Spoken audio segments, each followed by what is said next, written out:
Flower ഉണ്ടാക്കിയപ്പോൾ എനിക്ക് ആ ഓർമ്മ പണ്ടൊക്കെ ഈ ഫ്ലവർ ഞാൻ ഉണ്ടാക്കുന്ന സമയത്ത് എല്ലായിടത്തും ഈ ഫ്ലവറാണ്.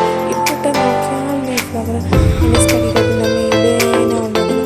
ഞാൻ ബോട്ടിലൊക്കെ ചെയ്യുന്ന ബോട്ടിലെ പുറത്ത് എല്ലായിടത്തും ഈ ഫ്ലവർ തന്നെയാണ് ഉണ്ടാക്കി വയ്ക്കാറുള്ളത്. അപ്പോൾ എനിക്കിന്ന് ഉണ്ടാക്കിയപ്പോൾ അതൊക്കെ ഓർമ്മ വന്നത്.